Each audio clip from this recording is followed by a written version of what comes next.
Ginger Stocky with Aaron Cluley and Jay Williams.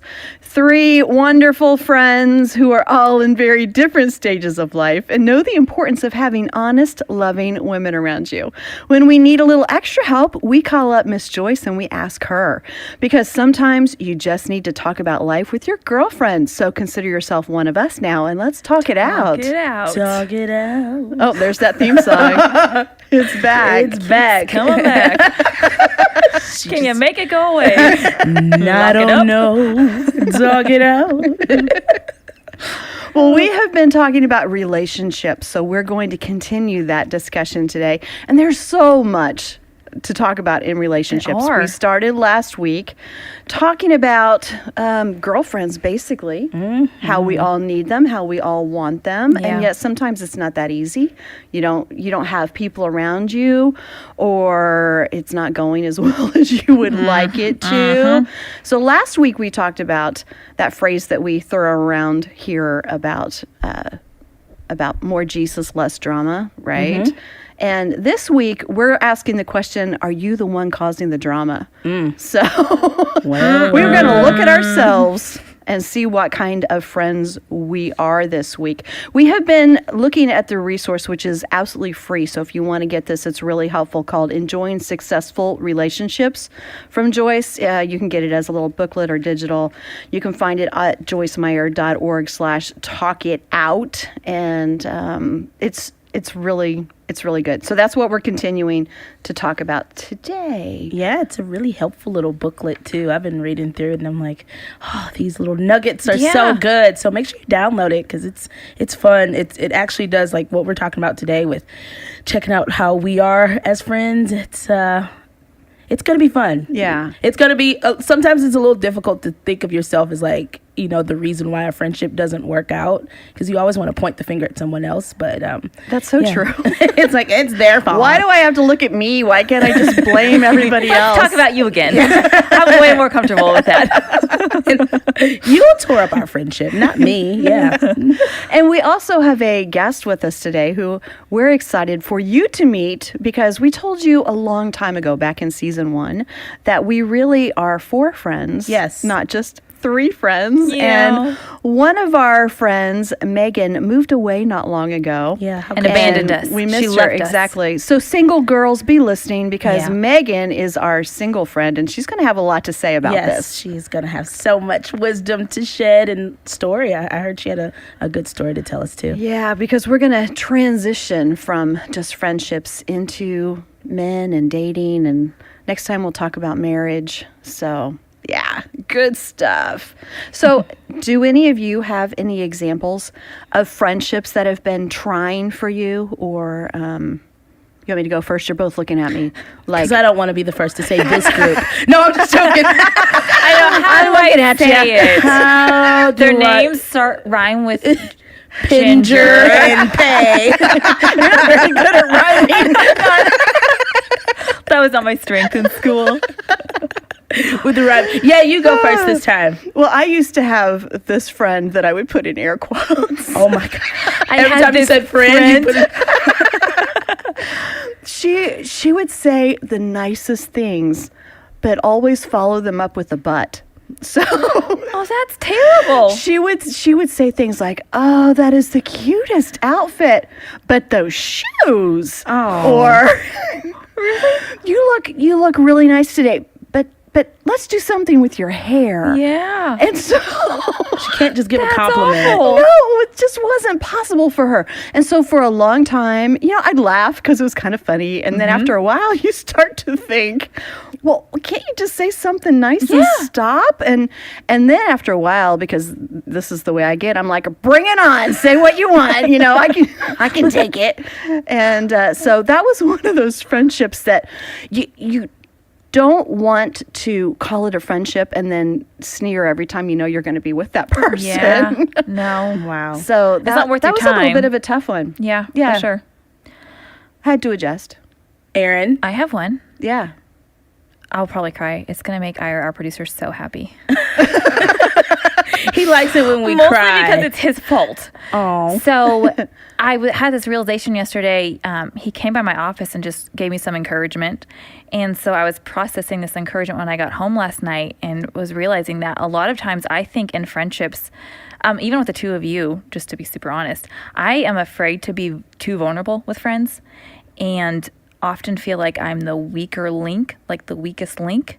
And so I was... No way. Well, let me tell you more. I'm not stopping you. I'm not. I want you to say what you need Friend. to say. Stop What kind talking, of friend is friend. that? That is totally wrong what you're saying. I'm just making faces like, no way. And your eyes are getting real squinty at me. Yeah. I was realizing just last week I had this thought that like I am the weak friend of the three of us, and I don't even deserve to be sitting here with the two of them because they're brilliant and beautiful and funny, and what do I have to offer these friends? So I seen myself like that causes me to pull back and not want to be as honest or as I know I'm confident in myself. However, I can see that those things come up sometimes. So with friendships like the two of you, I'm not good enough to be your friend, so I'll just kind of pull back.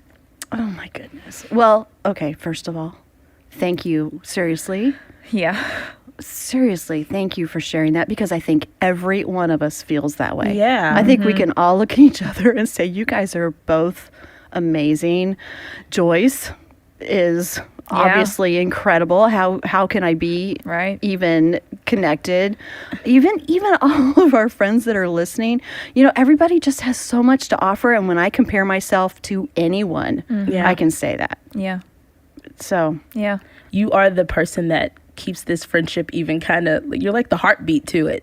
You keep the party going. You always making sure that we're all staying connected, because both Ginger and I do have a tendency to kind of just like, well, I haven't heard from them. It's all good. And we just keep going with life. But you always are like, so guys, when are we doing something? Where are you? You are our glue. And so I love you so much. And you have so much to offer. I think you're brilliant. I think you're a creative genius. Honestly, I think you're really, really bright. And you have such an amazing gift of encouraging. So when I'm around you, I always feel better. I literally can walk around you and you find something nice to say about everybody. That's genuinely who you are. And so I feel better because you're my friend. I need you in my life. And I think everyone listening can hear that. Yeah. The things that you've been able to share on the podcast have been so authentic and so real and from your heart. And I think that's not only impacting Jay and me, but all of the other friends who are out there listening with us right now. That's and really nice. One of the reasons I love you so much is just because there is so much good and talent and love in you. It just exudes. It just overflows everywhere. And so, anyway. That's nice. I think while I was thinking about this, because I'm probably not the only one who has experienced this. Our friends listening are probably get it. That it is hard to be vulnerable sometimes in your relationships because you compare. When you get close to someone, there's that comparison or trying to figure out like what your footing is and where you fit into a relationship. And the enemy doesn't want us to have close friends because when you in our relationships, for example, with each other, we encourage and strengthen each other because we're pushing each other towards Jesus and we're building each other up. Well, the devil's not going to like that. Right. So he's going to mess with us. Yeah, and definitely. So just to get in there. So I think it's important. And what you're doing here on the podcast, too. Yeah. Yeah. He is not going to like what you're sharing here because it's helping a lot of people. Yeah. And let's be real. We're not the easiest people sometimes. No. You and Ginger? You and Jay? I know I'm not. We're kind of strong women, and you are too, Erin. And so for all of us to be in this together, I think it's just a God thing. It's just kind of nothing short of a miracle. Exactly. Yeah. Exactly. And I've had people that ask, like, how are y'all so vulnerable on this podcast? Yeah. Like, I know you mentioned somebody asked, like, do you know that this goes on forever? Like, someone said, I can't believe the things you say. Do you realize that that'll be out there forever? It doesn't just disappear. No. Like, yeah, we realize it. That's kind of the point. If we're not going to be real, we're not going to do it. Yeah, and that's what makes this friendship so so strong, and that's why you all can join along with us, is because we are truly like it's kind of like walking on like shaky ground, but like thin ice. Like, okay, I'm gonna share it, here we go. Like even if you saw like our body and then language, you hear the crack, and the ice falls through. It's like, and we just go for it. But that's why it's good to have good people around, so that you can feel safe to say those things that even what you just shared, Aaron, and I'm sure we'll share more in this particular podcast, because friendships, and that's the one thing that I've had to work through. Friendships are not they're not easy. They're work. Yeah, right? Absolutely. You have to work at them, and you have to be okay having difficult conversations. You have to be loving through those conversations. You have to know when not to speak, you know? So, yeah, that's why this is healthy. Absolutely. Well, whether it's with friends or spouses or coworkers, family members, someone you're dating, whoever it is, we all have problems with people and our relationships from time to time. But how do you deal with those issues? So we're going to start now with what Joyce has to say about that. Most of our problems in life are with people. I mean, really, if you get right down to it, I mean, just think how much happier you would be if all the people would just do what you want them to do. And just behave the way you want them to behave. Now, we do have other kinds of problems, but there's just a lot of people problems. And so the first thing that I want to tell you is one of the ways that you can just save yourself a lot of misery, a lot of hardship, a lot of heartache, because I can tell you, you will have opportunity to be offended. There's no you might, you will. You will have people that will hurt your feelings. You will have people that will say and do things, and you just might think, what in the world is your problem? Now, believe it or not, and I actually believe what I'm getting ready to tell you, because I've had lots of experience with lots of people, I really don't believe that there's many people, and maybe there's nobody, who gets up in the morning and thinks, I just can't wait to see how many people I can make miserable today.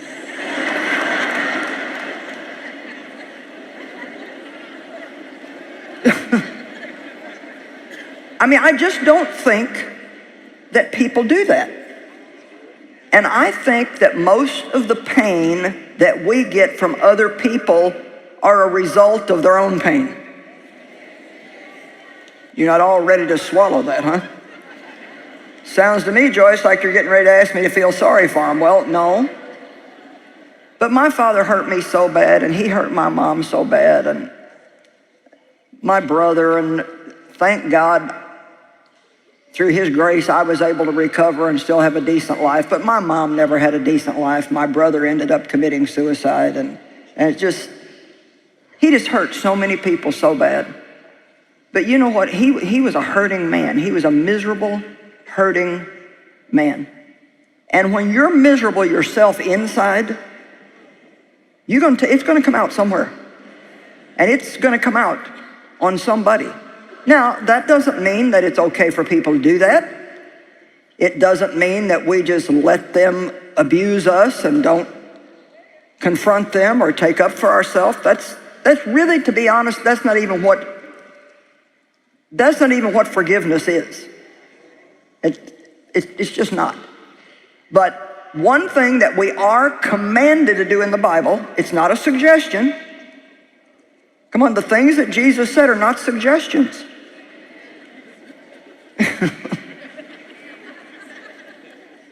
They're commandments.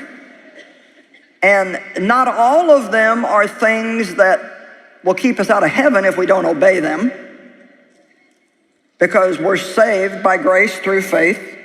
But the things that God tells us to do, every single one of them are something for our benefit. Come on now. Every single thing that God tells us to do, he's not trying to make it hard on us. He's not trying to give us impossible things to do. Which most people would tell you that one of the hardest things that they ever have to do is forgive somebody who really hurt them really bad. Amen? And we just think it's not fair, and how could God ask us to do that, and on and on and on. But he's really trying to help us by doing that. And so, since we have all these people in the world, and we've already established that they're not all going to be nice to us, and then we see that there's a command that we have to love them. Now, I wish that the Bible said, love the people that are lovable. But it doesn't. We have to somehow learn how to love people that are very difficult to love. I love what she said. I wish the Bible said love the lovable. I know. Isn't there a version that says that? I wish it was. The New Standard J version, yes, that's what it would say. Yes. I'm really good at loving easy people. I rock at that. Yeah. It's the ones that aren't so easy that cause a little difficulty for me. Well, that line that she said that of course we've heard from her many, many times, but it's so important to remember is that usually you're hurt because of the hurt in someone else. Right. Yeah. That's where it comes out. Yeah.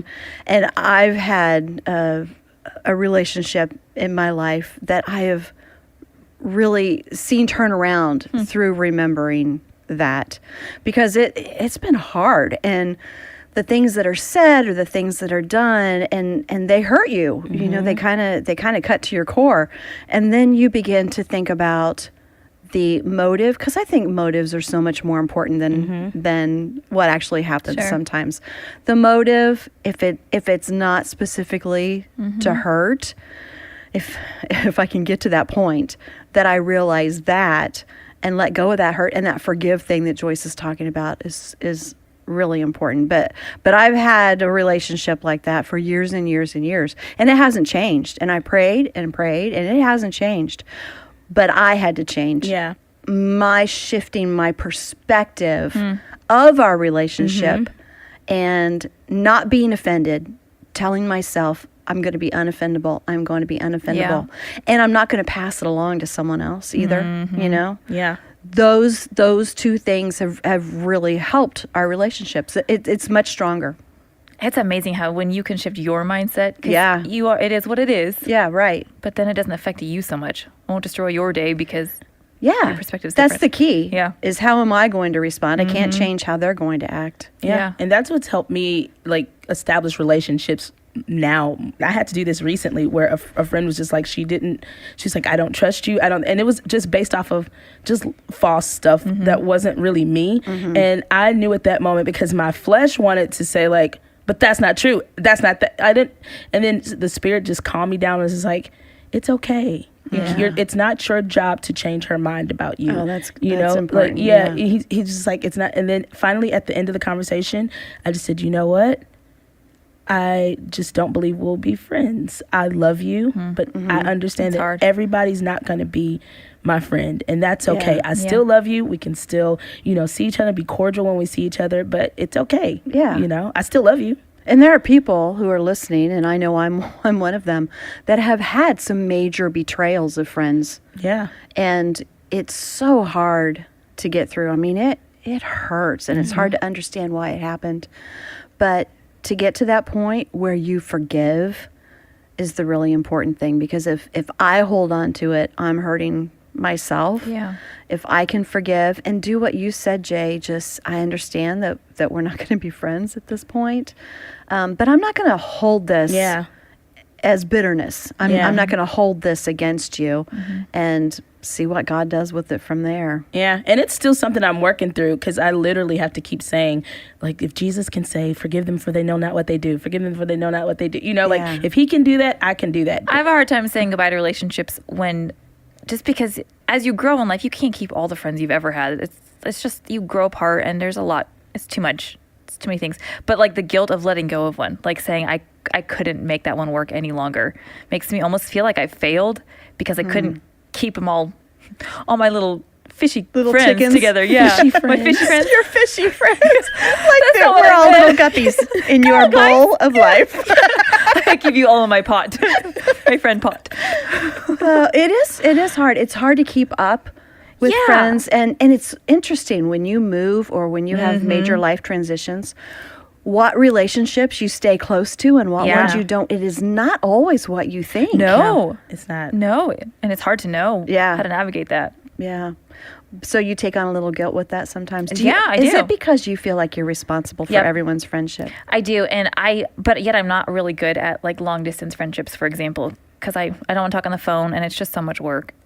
However, I do feel responsible, and if it doesn't work, then I failed that situation. Yeah. I had a friend when I moved away from Ohio to Missouri to work with the ministry. I had a really good friend, and she said, "I'm just going to be honest with you. I am not good at staying in touch. So I've loved being your friend, but we're probably not going to be friends anymore." But did that relieve some pressure off of you? It did. Like, she's absolutely right. It's like, cool. That's what we'll do. But she was a good friend, but she understood the way, that she responds to people. And I respected that. Yeah. And I know if I needed her or she needed me, we'd be good, but I haven't talked to her in years. And are you okay with it? Well, yeah. I'm sure she's great. Yeah, because I still love her. Yeah. Yeah. It's just really interesting. I think I'm fine. Let us know. Well, I can't even imagine some of the hard things that people go through with friendships and how much it hurts them. And then they build up walls and other people can't get in to be friends, So that big question that we were talking about earlier is looking at yourself and asking those questions instead of what other people do to you. Yeah. It's those questions of, am I a good friend? Do we ever stop and look at ourselves for the source of the problem? Joyce is going to encourage us to do that in her special way. Okay, so now I got a question to put out to you. Because God's asking me this, so I'll just share with you. Are the people that you're having a hard time loving, are they really that bad? Or are you just maybe a little too picky?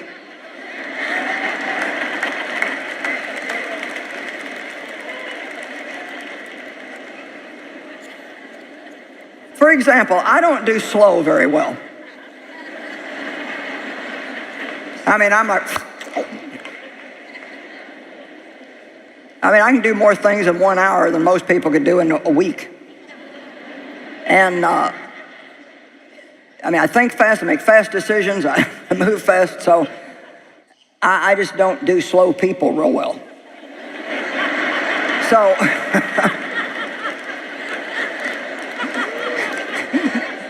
never mind, they're, usually not a lot nicer than me. But anyway, the point is so I'm just giving you that as an example, is that, I can get impatient. And it's not, I got some self-control now. I don't just rail all over everybody, but inside I'm like, how many in the building have at least learned to keep it inside? But see, I'm wanting to get to the point where it's not there. I don't want to have to swallow it down. I just don't want it to be there. And yes, we're growing, we're changing, and we go from glory to glory, and thank God we're not what we used to be, and I'm happy for the growth, but so really I have to ask myself, well, is there something wrong with them because they're moving slower? Come on now. Or is there something wrong with me that I'm moving a little too fast? Now, I know another somebody. This is not me, but another somebody. And they don't do well with trying to teach people things. Well, you saw me do it. Why didn't you get it? Well, I told you once. How many times I got to tell you? Well, I told you what to do and you still did it wrong. And so this person is just not a very good teacher because Now here it comes. They expect everybody to learn as fast as they do. But everybody don't. And the thing we got to realize is if you have a quick brain, it's because God gave it to you. It's not because you're better than or smarter than or above. You got it as a gift from God, and he gave it to you for a purpose, but the purpose was not to look down on other people who aren't like you. Jay, I think you brought this up before, that you've wanted your friends before to be more like you. Yeah, that was a realization that I had before, was just I was upset with people because they weren't like me. Mm-hmm. And I didn't know that initially, but I then, after reflecting, after the friendship was over, it was kind of like, well, what didn't I like about it? It's like, well, they weren't as thoughtful as me, like I was always the one planning the parties or like planning the get-togethers. And even it took a lot for me to actually want to be around people because I'm really introverted. I really don't like a bunch of people. Like I like to like kind of be by myself. Yeah. And so I would always go outside of myself to like plan things and to do things for these people, and then they wouldn't do it back, and I'm like, and I even got out of my box for this, like and it was just years and years of that disappointment, and I'm like, well, that's why I felt like I'm better off just by myself, because then I won't be disappointed that people can't be as awesome of a friend as me. Yeah. Because it's true. I'm great. She's right. True. She's right. You are awesome. Yeah, not that awesome though. It's really a good point. We do want people to respond the way that we would. That's how we understand life. Yeah. Mm-hmm. So we want them to act the way we would act, or we'd want them to act. Mm-hmm. And we're all so very different. It's true. When you get married, you talk about like how your differences work together. You talk about the 5 love languages for your spouse and all that, but you rarely talk about that in your friendships. Mm-hmm. And so it's the same kind of thing. Yeah. Like you need different things than I need, but I can't just do what works for me for you. That's not the way friends work. Well, and talking about everybody being different and not wanting the same thing, we told you earlier about our friend Megan. And Megan is the sweetest, just funny and soft-spoken, and her personality fits in, I think, so well with ours because she's very different. Yes. Don't you think so? Oh, she is. She's such a good balance. She is. For us. And we need that. We do. We definitely need Megan in our life. So we're going to call Megan, and like we told you, she is our single friend who always has great input on everything. And so we're going to call Megan and ask her about this relationship question.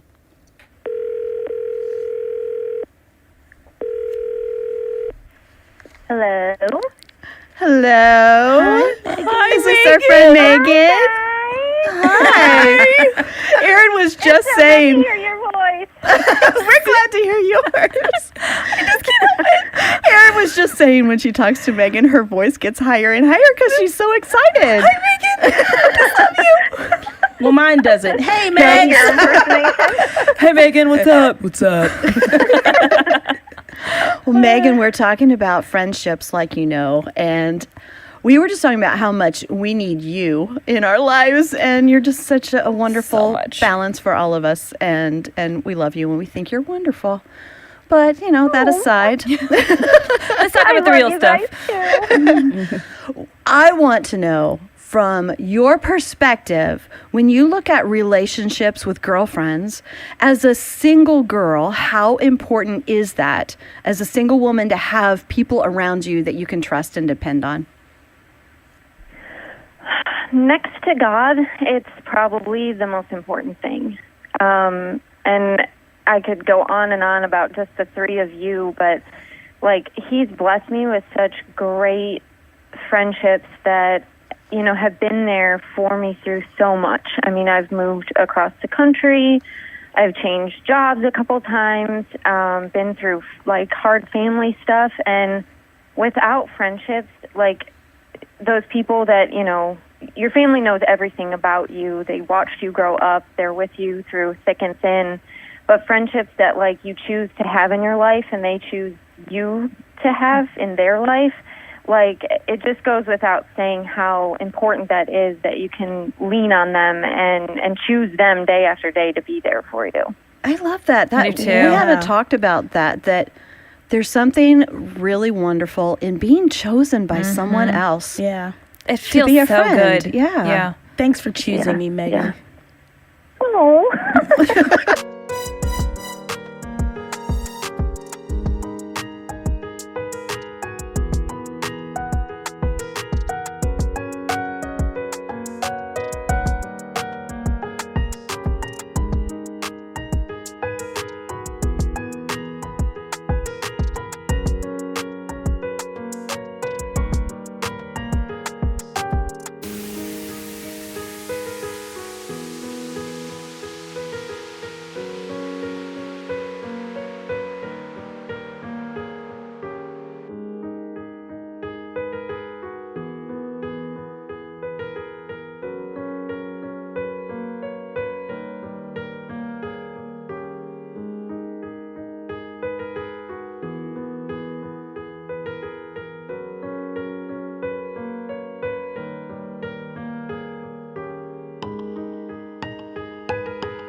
Just need a group hug. Well, that's a great answer because, like you said, God is still the number one priority, and we've talked about that a little bit. You can't put friends before God, but we need people, and He knows we need people. So that makes a big difference. Well, and all in different ways too. Like, I love seeing how He just orchestrates friendships, and like, sometimes they're just seasonal. Sometimes you only have them for certain times. But like us, it's been a long distance thing now that we're all conquering, even though it stinks. But just, I love how He beautifully does that. Like, for different seasons and in different places. Like, He's just so great like that. He is. We also want to transition a little bit and start talking about men. We've talked a lot about our girlfriends and the importance of those relationships. But when you look at friendships with men and beyond that, dating relationships, and like we said, next time we're going to talk about marriage. So, Megan, as a single woman, what's the dating world like now? Tell us so we can live vicariously through you. I don't know if I want to. Yeah, it's probably not that. It's not always easy, is it? No. I would say it's really challenging. I mean, I only know it for what it is right now, but I think social media and movies and television, like, it can make it really hard to have, like, an authentic, like, relationship with a guy, and even sometimes just a friendship, because there's that stigma of, oh, if you're married or if you're friends with a married guy, there's obviously something going on there. Not necessarily. I mean, don't get me wrong, sometimes things happen, but, like, based on things that I've seen and social media and just different friendships and everything, like, it can be really hard, like, just to be friends with a guy, and even if they are single too, like, you guys have different expectations of the friendship that may not always be communicated, to where you can end up not being friends because maybe somebody had feelings for someone else and they went unspoken. And so it's definitely been a little challenging, but it's good. She's so optimistic. I wonder, Megan, do you feel like it's true that some of that is more difficult when it comes to Christian single men and single women? Like, there's some expectations put on you by, I say the church, quote unquote the church, but where it's just a little bit more challenging, whereas maybe that's not the case if you don't both know the Lord. Obviously, you should. It's not my point. Yeah. Like all Christians are moving toward marriage only? Yes. Yeah. Like, maybe Christians should only be looking to get married. You can't just be friends with the opposite sex. Yeah. Yeah. Yeah. I think so. Just because there is that, like, in the church, like, you know, when you're single and other people know, oh, there's another single guy in the church, it's like everybody tries to play matchmaker. And I know people's intentions are good. They get excited about love, and they know two single people, and they want to piece them together. And you're the only two in the world. But it is. That's kind of like that whole pursuit, too, of like almost guys just don't know how to pursue or just be friends with a girl first. It's, if I'm going to talk to this girl and I know she's single, I have to pursue her. And what does that look like? And what are her expectations and everything? So I think within the church, definitely it can be more challenging than just in the world. Yeah. How's that pressure kind of build up for you? Like, I know that you've had experiences where maybe you thought a relationship was going well and then it didn't, or other people put pressure on you. Does that release valve ever just kind of go off and you lose it? I don't know if I've shared this with many people at all. I've been talking to a guy, kind of like on and off dating, just getting to know each other. We've gone out a couple times, and my mom and my aunt were coming to visit, and he knew that they were coming. And this was like at a point in my life where I was just super insecure and kind of like that. I put all my eggs in one basket. I was just expecting things to work out with this guy because I'd heard good things about him. And that weekend came, and I didn't hear from him at all. And that wasn't like new to me, that it was kind of like that. Like I'd hear from him, we'd go out on a date, wouldn't hear from him for a while. So the weekend came, he knew like my mom and my aunt were coming, and didn't hear from him at all. And we were shopping, we were in TJ Maxx, and my mom was like, I was really hoping to meet that guy. It sounds like you're starting to like him. And I just started bawling. Like we're in the main aisle, and I just lost it. And like, you guys know me, I do not like attention on me. And I am also not a quiet crier. So I'm like hands in the face, like crying. And my aunt turns around and she's like, "What did you say?" And so they both are like, "What's wrong?" And I said something along the lines of like, why is it that no guy wants me? Or what is it about me that like no guy will commit to? And it was a turning point for me because like my mom got tears in her eyes, and just the look on her face, she later told me like it broke her heart to think that I was like in such a deep place that I thought there was something wrong with me. And when she told me that, I was like, well, what else would it be? Like, why, I've had all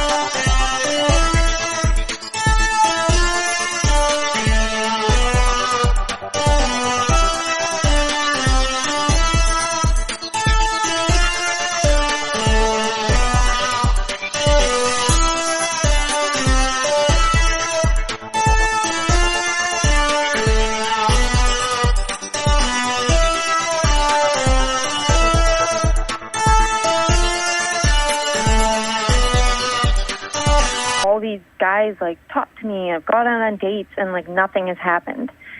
And from there, it just became like this huge, like deep walk with God, in me finding who I am in Him, and not in having a boyfriend, a guy liking me, a guy meeting my mom and my aunt. Like it just was a walk with Him. So the TJ Maxx meltdown led to good stuff. Yeah. It's not, It did. We all have our meltdowns somewhere. Often in public. Yeah.